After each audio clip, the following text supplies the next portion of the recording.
What's up, everyone? I am here with two dear brothers of mine, and man, we decided to get together and start this vodcast, this thing to try to figure out what it is. I'm Dahadi Lewis, lead pastor of Blueprint Church, also director of the Boulevard, and so I'm gonna let these brothers introduce themselves and tell us a little bit about yourself. What's up, fellas? This is Stephen Lee, all the way from Washington, D.C. I have the pleasure to serve as lead pastor at Redeemer City Church, a church plant that started in 2014 in Washington, D.C. Glad to be here with my brothers. The Hotties rocking the hat, as always stylish.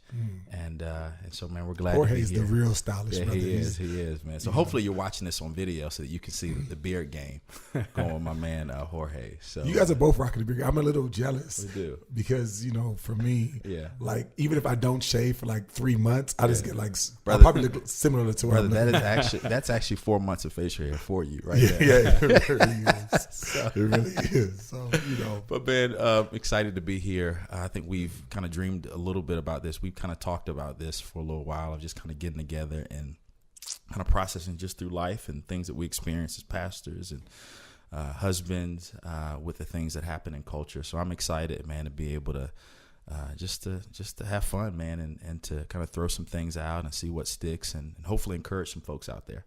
Yeah, good. Jorge? All right.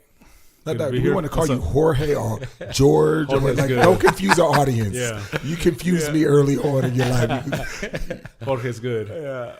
Yeah. So my name is Jorge Mendoza, originally from California. Been here in Atlanta now for, 2 years almost. It'll be 2 years pretty soon coming up. Teaching pastor here at Blueprint Church in downtown Atlanta. When I was in California, planted and pastored some churches there in the Bay Area, and glad to be here. It's been good. So I'm excited about what we're going to be able to discuss over these however long the Lord gets us, gives us in this time. So yeah, good to be here. Depends on how long our contract is. So yeah. We don't want to get canceled. Right. Yes, you don't want to get canceled. You can't get canceled before you even get started. Yeah, so it's going to be good. It's going to be good. Tune in. Stay tuned in. There it is. Like our pages. Yeah, I like it. Yeah. Encourage us. Yeah, I mean, and this really just kind of in the larger conversation of what we've been trying to do. I mean, the Boulevard, churches like Blueprint, Redeemer, Emmaus, all just throughout those churches, like there's a contingent of practitioners that are pastors that want to make disciples in their city, and really, I mean, just kind of the impetus between all of this has been, we just want to be the last generation that has to leave the urban context for sound disciple making. And that's really been kind of the heart. And this is just another expression of what does disciple making in the city look like? Yeah. And so during this time, I mean, we're, just going to be able to chop it up on different issues, different things of just really, what is it like to make disciples, because we want to embrace the beauty, the complexity, the density, diversity that city life brings, and I think that we offer something unique in just the experience that we have. So I'm really excited about kind of diving into some of these topics, in it. I mean, Steve, right now where are you? You're in the. I'm just here I'm here. You're in the room, but like, where are you like serving? Where are you ministering right now? So I'm give us your background. Like, why should people listen to you? Well, here's the deal, because I'm sitting beside you. That's most of it. Well, I serve in Upper Northeast Washington, D.C. We planted in a kind of a growing multi-ethnic neighborhood called Brookland in Washington, D.C. And we always say that our church, we've got from 22 to 72. And I love when you talked a little bit about just the complexity of pastoring in dense and diverse areas. I think it's exactly what it is. I think as you look at times the challenges that we have, it's whether it's an election, whether it's a shooting, whether it's economic issues, it's at times challenging because you have a diverse congregation, and so there's some people in an election that are celebrating. There's certain people that are mourning. Yeah. And so I think one of the things, I think my hope with this, and I think obviously where you guys encourage me is just to be thoughtful about that. And planning a church like Washington, D.C., I mean, we've got Democrats, Republicans, we've got young, old, we've got people with money and people that don't. And so I think the question that we're always kind of processing through is like, man, how do we care for all of those people in our congregation and continue to point those people to Christ. But yeah, so that's a little bit about my context, and we're enjoying it, and it keeps you on your toes. I mean, for sure. Yeah.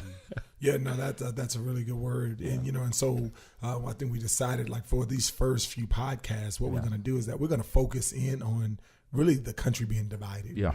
You know, and just, I mean, you hit it on the head. I mean, we use the term urban. Yeah. You know, some people use urban, some people use city, different things. I mean, this is clearly defined. When we talk about urban, and if we'll interchange urban and city. But when we talk about urban, what we're talking about is density and diversity. Right. We're talking about worlds colliding, rich and poor, young and old, that you talk about, Steve. And, the reality is that your context is no longer an anomaly in our country. I mean, it's happening across our country where more and more, and so we, a lot of times in Boulevard, we talk about that phrase, where we have to move from an ethnic missiology to a neighbor missiology. How do we reach our neighbors when our neighbors no longer look like us, talk like us, and act like us? So, Jorge, I mean, when we talk about like the it being a divide, I mean, what are some of those divisions that you see taking place? I think one of the ones in the last couple of years with the police shootings and all that kind of things is obviously the ethnic divide or the color divide along black and white lines. I think also with the Trump rhetoric that he began his campaign with against immigrants and Mexicans in particular. So you see it there, and it's all of that has infiltrated, or not infiltrated, but exposed also the same divide in our country. The same divide exists in the church. So I think those are kind of the major areas. Obviously, also socioeconomic divide. People, at the end of the day, I think people are voting along with their wallets, as much as anything else. So the rich and the poor divide. Yeah, we're about to inaugurate a new president, Donald Trump elect. And, I just remember, in November when all of this is taking place, I remember just sitting there on election night or on, when they was voting. And I just remember just like being enthralled. Like, first I got the text like Donald Trump is actually leading. I was like, no, he's not. So then I turned to CNN, and literally this brother is winning. And, and I'm just like, oh, but some of the polls are not in. He's going, of course, Hillary's going to, catch up. Man, that thing caught me. Like, so happened. I found myself 3 a.m. Right. I was up. Just still like, because I was like, I got to hear the words. I got to hear them say. I didn't go to sleep. Yeah. I didn't go to sleep until, I think actually I watched his acceptance speech at probably about 3:00 in the morning. And I think kind of like you said, brothers, I think one of the things that we've, often kind of struggled with is, all of us are seminary trained, and all of us have served at different places and different contexts and different types of churches, but there's really not a preparation for some of the things that we've had to deal with over the last couple of years. And so whether it's shooting of unarmed black men, or it's even honestly, man, the kind of process, I think as an ethnic minority, regardless of how you voted, how at times the language of a kind of a Donald Trump, like how he got elected, I think those are sometimes the things that I'm just like, man, like I just didn't think it was possible. So, regardless, again, I think we're in a position as Christians where God calls us to pray for them. That's our charge. But I think I think as Jorge kind of talks about, there were some things that were alarming that I think just in our generation, we've not seen things like this. So I think we're encountering things that we've not seen before that we couldn't take a seminary class to really help us with. And how to process things like, for example, the Dakota pipeline situation and everything that's going on there, and the standoff between powerful big business and the marginalized, disenfranchised indigenous people of America. And you're kind of seeing this unfold, which I think is going to become increasingly more intense as time moves on, because there's a consciousness now that I think has been awakened in our country. And I think that's the tension between the people in power and this consciousness of abuse and abuse of power in particular, that I think doesn't settle well with people as easily as it did in generations past. Yeah, I think that's great. And I love the word you used earlier. You said exposed. Like all of this stuff is exposing. And I just remember on that election night, and even what's going on, like CNN over and over again was saying, and whether we CNN, Fox, it was like our country's divided, our country's divided, our country's divided. And all of these incidents, Dakota, what's going on with the shootings, the police, all those things, it's just a constant reminder. It's like it's right in front of us that our country is divided.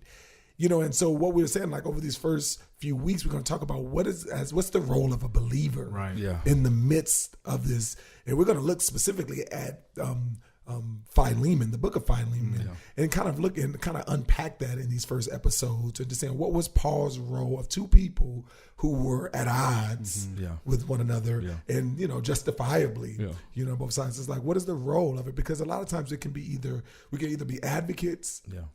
Or we can be agitators. We can just be stirring it up and just kind of, or we can become advocates. And I think the role of a believer is to be an advocate. And, let me just kind of define for our purposes what an advocate is. An advocate is a person who proactively and publicly pleads on someone else's behalf. Yeah. That's good. Right. And so, and I think that, as we look at this country divide, the bottom line is that what do we have as the church? Yeah.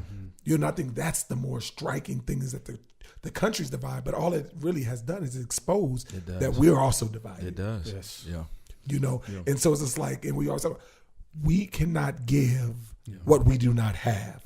And because the church does not have a united church, we cannot give. So, so for us, instead of trying to answer all the problems in America, in the world, let's answer the issue, and let's talk to the issue of the divided church in America. Yeah. Right. I think one of the things I've always appreciated about you, and you can probably talk about this in podcasts that we'll do, is that you've always felt, I think, the burden to step into the tension. And I think a lot of times what we see is because we don't at times have the language, the rhetoric. I'd love to hear, man, just a little bit of, even I know you've done sermon series on it. You just, again, we're going to kind of dive in Philemon, like, as things are coming out, towards the election, some of the things you're seeing in culture, like what's the impetus in you to not avoid these difficult issues, but to step into them? Like, what, man, is it life experience? Is it your family? Like, what are some things in you that prompt you to say, you know what, instead of me just kind of preaching a vanilla sermon this week, I want to kind of step into the mud. Like, what, how do you? I think personally, I had to wrestle with these things in a real way. First, this started off with saying, my dad played pro football, and I remember what it looked like to have money and wealth, but then immediately after he got fired or got cut, we were on welfare. So I went from having wealth to being on welfare, so that's one. Going from all kind of like affluent school to kind of the hood school, where it's literally black and Latinos, and that was kind of that made it up. And then I went to schools where it's like I was only one of the few blacks, and so I've seen those extremes. Also I think another one that hit me was the reality of my wife. I'm marrying Angie. She's a white woman, and I didn't have a problem with racial, interracial marriages, but it was just like, for me, I just always wanted to marry a black woman, and so, but then God was like, oh, you want to do, you got limits to your reconciliation, and so he brought Angie to me, and, I tell people all the time, it's like my first introduction to telling Angie that I liked her was like, you're the type of woman that I would want to marry if you were black. Wow. You had a second date. I did. I had a first date because that wasn't even a date. That was just the introduction. So fellas, don't do that. But that was it. So I had to deal with it on a heart level, because literally, and after we started dating, they don't stop there. Like literally, we would walk down and a black couple would come, or black people would come, and I would literally like loosen up the grip because I didn't want people to think, man, you're an Uncle Tom, you're a sellout, you're and so that's the thought. So I had to wrestle with these on a real level. Growing up in a minority culture, it was just like, you have Democrats, like you there's no other thing. Black means Democrat. Yeah, black means Democrat. But then coming in white evangelical seminaries, it was like, how can you be Republican? I mean, be a Christian and be Democrat. So it was like those tensions. Like I've been having to face those tensions and those polarization throughout, and I was just like, man, I had to deal with it on a heart's level, So that's really where the burden comes from, in terms of wanting to become an advocate in this area. It's important. Yeah.